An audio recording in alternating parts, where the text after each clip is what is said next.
Well, welcome back to GPS. We are thrilled that you are with us. God's prophetic surprise, going to the book of Revelation. Well, we're excited today. This is our first time taping again with Dr. Tonstad. Welcome back. Thank you. We have struggled along without you. Okay.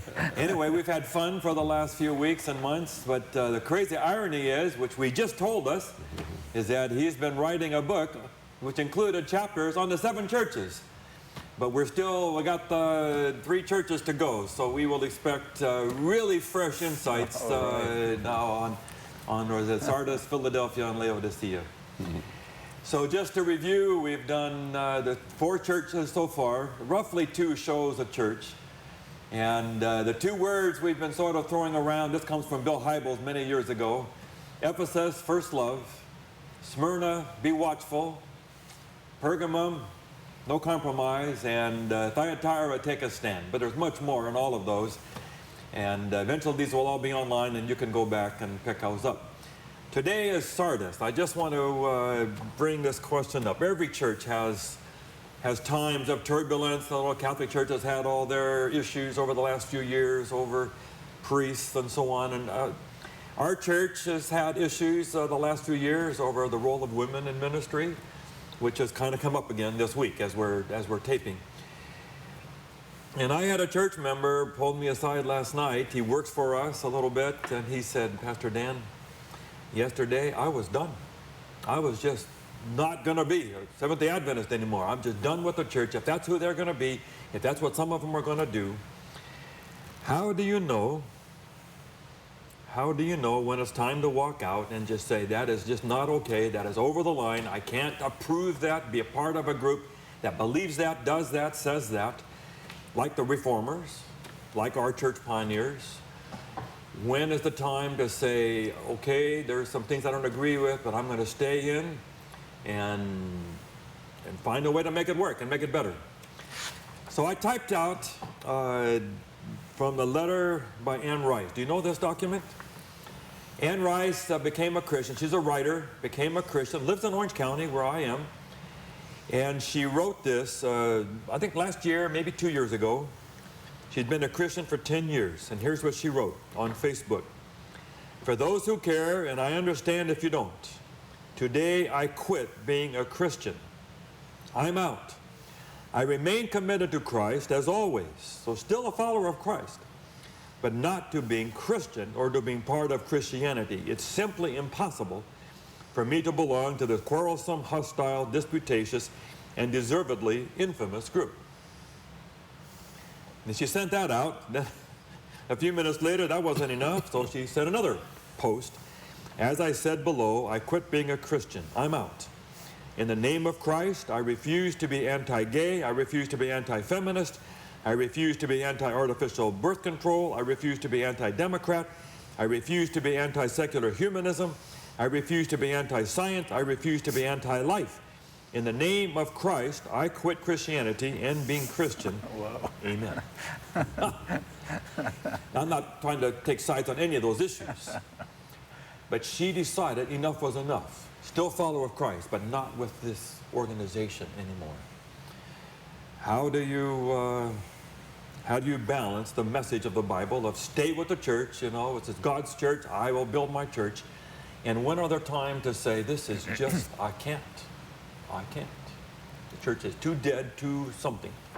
Who wants to take a minute on that? We'll do more in the show, but give me a first soundbite here. Well, as a pastor, I think there are two things that I find helpful. Number one, a church or religion is a human response to an act of God. At some point in the past, God has presented himself in this world. People have seen it, and they create a religion to memorialize that moment, and that's a good thing. The problem with religion is that over time, it tends to become more and more focused on self-preservation and less focused on that original mission of glorifying God in this world. Yes. Yes. So I think it's inevitable that any body, any organized body, a human construct, although God loves it, God calls it his church, there's a human construct there, and there's going to be humanity. And if If you resign any organization that is human, you're going to have to pretty much go to a desert island. So that's one piece. The other piece is this. Truth. Natural spiritual development. Almost inevitably, people who have, the closer you get to God, the more out of place you feel in any organization. Wow. Because the vast mass of any church, any religion, is going to be people at the learning stages, or people who are stuck, not progressing. Those who truly walk with God over a lifetime end up feeling very, I've just seen this everywhere I go. People just say, I thought I was the only one. But truly mature, godly people don't feel at home. So with both of those realities, my take on it is, when I feel like that, is to say, if I go out there, nothing's going to get better here. My job is to do the work right here, to reach out to the people who I'm not comfortable with, and see if I can bring them back to the original mission. So that's my response. Good, good, good. I thought you were going to say that the madder you are at the church, then the more spiritual you are. You didn't mean to say that. Well, you can be mad at the church and be very ungodly. But Jesus at times was kind of mad at the religion, shall we say. Yes. And it was a very godly anger. Yes, yes. God was sometimes angry with Israel. Yeah. You want to jump in here, Sigve, after all these months? Not knowing what you have talked about these weeks when I have been gone, but the symbolism of the 7 churches, of course, gives a lot of prestige to the notion of church. I mean, the whole idea that the lampstands, that this is something that is God created, and Jesus is committed to the churches. He is walking among the churches. So there is a commitment on the part of Jesus to the church, and there is a mandate for the church on behalf of Jesus. So it doesn't seem to me our tendency to individualism in our time, it's me and my faith, that doesn't seem quite to work for the book of Revelation. In the book of Revelation, faith commitments are always communal. We are always in community. I am translating this, not the churches, but the believing communities. Yeah. That's my translation for the, the seven groups here, the 7 communities. So it seems to me one has to recalibrate in the way we think. Our individualism has to be recalibrated to the communal vision that is at the heart of the messages. But someone to the could 7 say, churches. okay, I will be in community, but I don't want to be in this particular community anymore. This has gone away from where I was, and I'm going to go here. I mean, churches split, and churches reform, and churches come to a cycle, the cycles of a church, and you'll say, okay, this is not working anymore. So let me rephrase what he just said, just see if he likes this. Just a very simple basis. What I heard you saying, and it seems to me that these letters say the same thing, is basically this. The church is a mess, and God hasn't given up on it. Yeah, there is, all these churches have, and there are certain patterns here.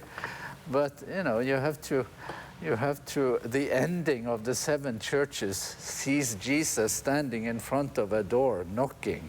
It's like he has taken up a position there. That's where we are, where we will leave him. So, you are not going to be able to sort of tear him away from his church. That's a great speech. So. Good. You want to jump in, Sarah? Well, I was just going to say that I think my struggle is that as a young person, sometimes you think every battle needs to be fought. And I think we get caught up in this, like standing up for everything that's unjust. And it's really hard to know which battles are worth fighting. I find myself starting to fight a battle and then having to sit back and know when to sit back down and be like, okay, I'm okay sitting here right now because this isn't the fight I need to stand up for. This isn't the fight I need to fight. And it's a constant struggle for me to know which fights I need to step into and which fights the church needs to have and which ones my friends and I need to go after and, you know, which ones are worth saying I need to separate myself from the church. And I don't think we all know how to have that. And I don't think we all know even what God is saying about those fights, you know. And I think people often project our understandings of what God means, or, you know, interpretive or, you know, prophetic understandings of things into it, and say, like, we use that as a weapon when it's all interpretive or it's all something else. And so we're constantly like spewing this information that's not necessarily like black and white clear, and we're using it and it's confusing people and it's like just creating more chaos out of it. And so I think it's just one of those things where I agree that there's times when we need to stand up, and there's always going to be these moments where we're struggling when to fight for something and when to step back. But at the same time, I think sometimes there's moments when we need to truly step back and say, like, okay, like, obviously chaos is happening around us, but is this the time to do a mass exodus, or is this the time when we need to say, like, okay, let's regroup, and how are we going to look towards Jesus in this moment and find out, like, what is our center, you know, and who are we actually here for? Is it for the politics of it, or are we here for something bigger and, like, bring it back to the center? 25 years ago, there was a war over celebration churches. Right. One right here in Loma Linda. And we all had the battle. Do we put overhead projector and screens up on the wall and PowerPoint? And people were mad and really mad. Well, okay, we're not leaving the church over that. But there are other issues. No, you know, to say, okay, now you're getting pretty close to the core. I ask people to leave their churches and join mine all the time. That's what I do all day, every day, is give people Bible study to say, I think this truth really matters, and it matters enough that you should think about leaving a church that believes that particular way about God and coming to this particular picture of God, because this is better and truer to who God is. But then when we have areas in our own church maybe that don't reflect the character of God as well as it should, because I don't know a better place to go yet. I think it's okay to offer a critique of another organization. The odds are, based on these texts, it'll be deserving no matter where you cast it. But to do so without a sense of the humility and the fact that we are coming from a place that is deeply flawed as well. Yes. Yes. I think if you give that message without the humility and without the self-awareness, I mean, that, you know, when we get to Laodicea, it's so stark there. Yeah. You know, you say this, but you are that. That's right. That's right. Well, and that's what I was going to say. Like, what justifies us to say all the stuff we're saying when we're doing exactly what you're saying? Is as pastors, we're like, follow what we believe. We'll give up what you're doing. You know, like, what gives us the right to say that when we're just as crazy as everyone else? You know, like, we're... Well, I think what energized the Seventh-day Adventist movement is the sense that God arranged ahead of time a book that would tell us that you're going to come to a certain point of history, and it's going to be a message that needs to go at that time. It's not about you. It's not about me. It's not about the people. It's not about the organization. It's about giving God's message at God's time. That was the conviction, I think. And today we're often distracted by the flaws and those things, and yet to give up on God's mission wouldn't do the world any good either. I was in a small group years ago in Chicago on Revelation, and one of my ladies invited a lady from another church, and she was coming out of that church. And she came to me and she said, I'm looking for the next church. I just came out of a very dysfunctional, controlling system, me and my 4 kids. What is your church like? And what do you say? There's wonderful truth here. Are there moments when we have moments of dysfunction? Yes, there are. And how to resolve that. Anyway, enough of the introduction, because we'll get to the chapter here and then we'll get back to this issue. So find a Bible, and we're going to read the verses on the church of Sardis now. So on your phone or computer or just a Bible, you at a table, we'd love to have you join with us. We're going to read chapter 3, starting with verse 1. To the angel of the church in Sardis write, these are the words of him who holds the 7 spirits of God and the 7 stars. I know your deeds. You have a reputation of being alive, but you are dead. Wake up, Strengthen what remains and is about to die, for I have not found your deeds complete in the sight of my God. Remember, therefore, what you have received and heard, obey it and repent. But if you do not wake up, I will come like a thief, and you will not know at what time I will come to you. So, John, I was reading some of what you have written, because you're also writing material on Revelation. And you talk about the historical background of Sardis, you know, sort of this fortress and then leaving part of it unguarded. Can you give a little background on that? Well, Sardis is fascinating. It's in western Turkey today. There's a little town called Sart, and which is related to that. But the ancient city is multiplied times bigger than the modern village. So this is one city that shrunk through the years. And the citadel of the city was this steep hill, just absolute precipitous walls on all sides, and the citadel on top. And it was the capital of the kingdom of Lydia. And the king there, Cruces, is famous, richest Cruces. During his time, they invented gold coinage. And so he's associated with wealth. Anyway, the armies of the Persians came and surrounded the city, and the city thought, they'll never conquer us. It's impossible. Well, one night, one of the soldiers on the wall loses his helmet, and the helmet goes down to the bottom of the cliff.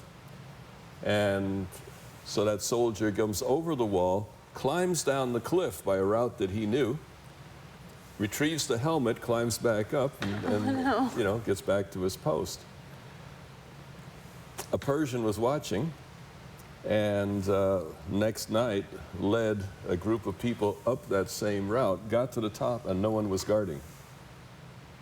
Because they were so confident nobody could actually scale that they didn't even post a guard. Impregnable. The city was taken without a shot, so to speak. So that may very well be in the background here of the idea, if you're asleep, if you don't wake up, you're going to be destroyed. Yeah. So that it's taking that story and spiritualizing it. I love his smirk, because he's just sitting there like grinning. I want to add to that, the king here, who is very rich, and they have a lot of gold. And I think the background says that these, Ephesus, Pergamum, and Sardis are the wealthiest, biggest cities of the 7 churches. Right. But Cruces is also the victim of ambiguity, you might even call prophetic ambiguity. He goes to the oracle of Delphi and asks the oracle whether he should engage in war with the Persians. Is it a good idea? And the oracle says, well, if you do, a great empire will, go down to defeat. And sure enough. But he didn't ask, which one. Which one? So there, and there, we are confronted with some ambiguities. We like to read things the way, the way that looks good for us. Mm-hmm. So the implication is that this church thinks they got it. They're okay. They're impregnable. They're safe. They're secure. They're saved. But they're really near death. And you see this throughout the Bible, sometimes taking a story or an event that's actually historically real, but then spiritualizing it, taking it and saying, there's this spiritual fortress, spiritual wealth, spiritual security. And at a certain point, your success can actually turn against you because you lose your vigilance, you lose the energy that you had to put in to develop this reputation. This church has a great reputation, but a great reputation can undermine your effort to keep the reputation. How do you balance that? Our church has had a long history of people not feeling secure, scared, concerned, always worried whether you're good enough, righteous enough to pass through the final judgment, close of probation, whatever phrase you want to use. And then there was this move to say, okay, it is okay to say you're saved in Christ. You have accepted Christ. You can say, I'm saved today.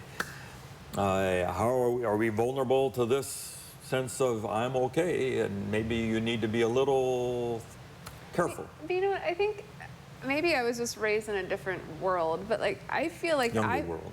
Maybe a younger world. But I feel like I was raised in a place where I was given this message of hope, and that's what set us apart from all the other denominations was this message of love and this character of God that was, you know, there is not this hell that's going to torture you forever, and then there's this God that loves you so much, and you know, it's not this if you mess up, it's, you know. So you never felt this, never good enough and all that. Right, I mean, because yeah. your parents on our generation fought that battle already. Maybe, but I'm a missionary kid also, so I got a lot of discipline. I was not the best of children, but I think at the same time, I remember that. Yeah, I feel like you had to do some disciplining in this situation, but I think, I don't know. I feel like our church has had to do a lot of this stuff. I think our church has gotten lazy because I've seen a lot of my childhood go through that, where we had so much of the truth. We've had a lot of the good stuff to share, and we've had so much to offer. Like in the mission field, you know, we go over there, we have this good news, and we want to share it, and we've been able to get these baptisms and these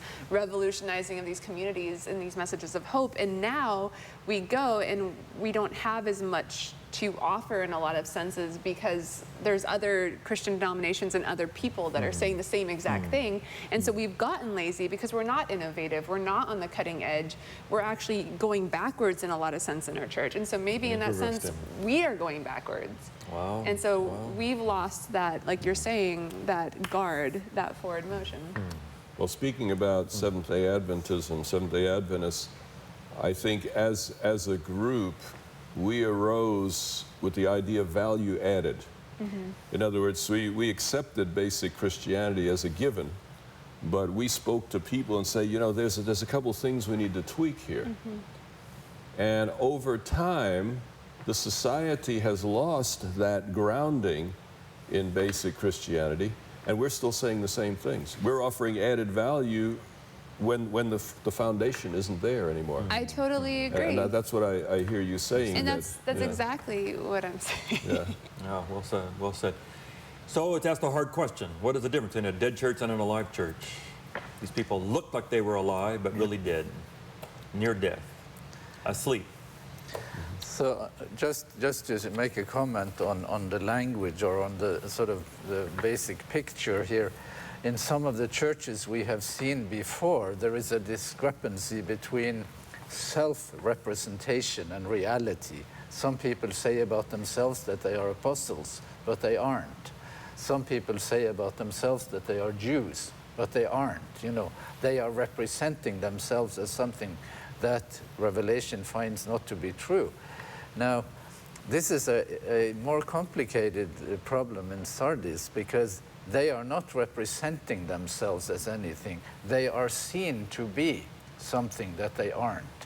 So here is, you know, I think you mentioned the word reputation. There is a mismatch here between reputation and reality. So maybe there is a self-representation behind it, you know. And that, if there is, then that self-representation has been successful. You know, it took hold, and you are now seen to be something that you aren't. That seems to me to be an even more difficult or even more treacherous problem than the others, where there is self-representation and not reality. But here you succeeded. I mean, so there is no incentive then to correct, because, you know, they are all writing good things about you. Who doesn't want to be talked about nicely? You know, and here this voice comes and knocks on your door, and wow, you know, there is a big sort of takedown. Let me make an observation about the text. In Revelation 3:3, reading the New Revised Standard, it says, "Remember then what you received and heard." Okay. Now, that's in the wrong order. So scholars have said, what's going on there? Because don't you need to hear the gospel And then receive it. and then receive it? He says, remember what you have received and heard. And I would understand that to be saying they know the gospel, but they're no longer receiving it. In other words, they're no longer taking it to heart. They're no longer making it the center of their life. It's become just an add-on to their existence. So in our world today, how would this apply? What would a church be doing? It's going through the motions, it's having the form of godliness, it's got a church, it's got a bulletin, it's got the doors open, but something is missing. What would we say this applies to us? Well, come on. How many times have you sung a hymn you don't even remember the words? We were just talking about this last week at one of our services, is the concept of celebration and how, often we'll join in a song and we have no concept of the background of the song, or, Or we're even singing the lyrics. We're just standing there watching other people sing. oh yeah, or how many, the song "Shout to the Lord"? Shout to the Lord, that one. And people are always like, "Shout to the Lord," and you're like, the word "shout" is in there. Like, at least pretend that you're excited. And it's true. I think that we just go through the motions because it's easy. It sounds so bad, but I'm a born and raised Seventh-day Adventist Christian who was a pastor's kid and a missionary's kid, have been in the system my whole life. I know the right answer. I can fool anyone if I wanted to. And it's so easy. Like, if you bring me into a place, I can tell you all the right things and make you think I'm the most perfect human being ever. And I could be doing the complete opposite, and no one would know. And I could fool you for as long as I wanted. And that's the unfortunate part, because we are so mechanical. Like, our systems can become so mechanical that we can do everything correctly and have no heart in it. I've explained to you, senior pastors know everything. Yeah, okay. Yeah, so I just I wanted to make one point here. There is an asset in this church. It is memory, that you can, what is it? You had something, remember what you had. Yeah. Sometimes, of course, we make what we had into something we have, even when we don't. I think now I dislike a little that we talk about the Adventist church so much, because it is kind of, we're always introspecting and applying it to ourselves. But there is lots of talk in our community about what we had, even if we don't have it, So, but in the Nostalgia. message, in the message to Sardis, the memory of what they had is a resource. It's an asset, something to come back to, and that seems to me to be that's of course on the level of personal interaction. This is something that will have to be worked out between God and us. I know, He knows. How do you make that work? You think a focus on the good old days, when people are spending a lot of time talking about the good old days, is that a sign we don't have it anymore? It's sometimes a sign that we don't have it anymore, and sometimes a substitute for having it. Also, I think, Yeah. I think a lot of things also come out of drama or trauma or something shifting, because you look at most changes in society or things unifying or anything, it's typically out of chaos. You look at the gospel era, you look at all these things, it comes out of slavery, it comes out of all these different things, and it's things that bring people together and create energy and passion and unifying things. And so those are the movements that people can buy into. It's something that unifies our country even. After 9/11, that was something that unified our country and refocused everyone. So. You can see what the clock is doing here. Right. And somewhere somebody has sped up the clock in the back room. That's all I can figure. I don't know how this has gone so quickly today. But we will have one more show next week where we will tie this Sardis church to our reality. So I want to ask you all to be ready for this next show, where we will wrestle with, what does it mean for a church to be alive? Does it mean standing up in a Hillsong church and praising with your hands up and shouting hallelujah? Does it mean doing a lot of service projects in the community? What does it mean to be alive? What does it mean for a church to look dead? Anyway, thank you for being with us. This is GPS. We're going through Revelation. We'll see you next week.